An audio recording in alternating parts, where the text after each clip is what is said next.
when we're looking at triangles, so far we've only dealt with triangles that have a right angle, but that's not always going to be the case. So we need to make sure that we know how to deal with things that don't have a right angle. We're going to learn two main laws about having to do that. The first one's going to be the sine law.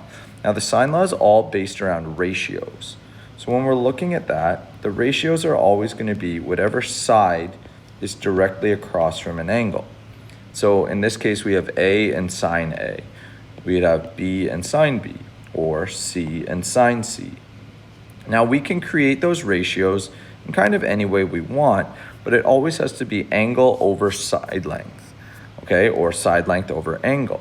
And the formula ends up being A over sine A equals B over sine B equals C over sine C. We've created ratios and made them equal to each other. When we're dealing with them though, we would only ever look at two at a time. So we would never look at all three. We would consider two so that we can solve for one of the unknown values. Now you can look at it either way. So this has the side lengths on the top. This has the angles on the top. And typically what you want to do is put whatever you're solving for in that top left corner. Okay? So when we're looking at a question like this, when can we use the sine law? Well, first, we want to have no 90-degree angle. Okay? If we have a 90-degree angle, let's just use SOHCAHTOA. Second is we need a complete ratio. So a complete ratio. So a complete ratio is a side length across from an angle. So a side length across from an angle.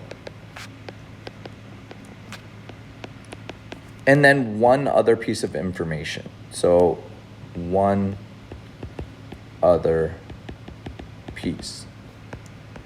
So that could be an angle or a side. So we need something like this where we're given, let's say 30, 10, and 12. So we have our complete ratio, so we can go through and solve. The other way of looking at it would be if we had 45, 50, and 16. We can solve for this angle, and we've got a complete ratio here. After that, we can solve for whatever we need. Okay, so let's look at a couple examples. So first, find angle R. When we're doing angles, we want to have our angle on the top. So I'm going to have sine R. That's what I'm looking for. Well, it's got to be sine R over R equals. My complete ratio was S, so it's going to be sine S over S. We're always going to use whichever complete ratio we have on the right-hand side and whatever we're solving for on the left. So if I substitute in, we have sine R over 5, because our side length is always directly across from our angle, equals sine 70 over 7. Now we're going to rearrange, so we're going to get sine R equals 5 times sine 70 over 7. And then finally, R is going to be equal to the sine inverse of all of that. So 5 sine 70 over 7. And when you plug that all into your calculator, you should end up getting 42. We're going to have to be careful because the bigger these equations get, the more there is to them, the harder it is to actually put into your calculator. So it is very important that you're getting used to your calculator. Looking at this one, we're finding side A. Well, side A is right here.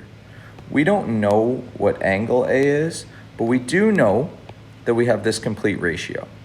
So we're going to be using A over sine A equals B over sine B, because B was the ratio we had. We didn't have anything across from C, and we actually don't care what it's equal to, so we're not going to use that ratio. In this case, I'm going to rearrange first. So I'm going to have A equals B sine A over sine B. And now let's start substituting things in that we have. Well, we've got A equals, we know B is 10. It's right here. It's across from angle B.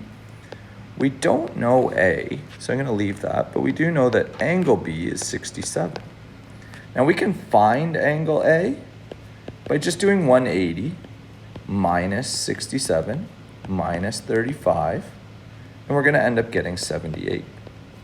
And now we can just sub that in. and we can put this all in our calculator.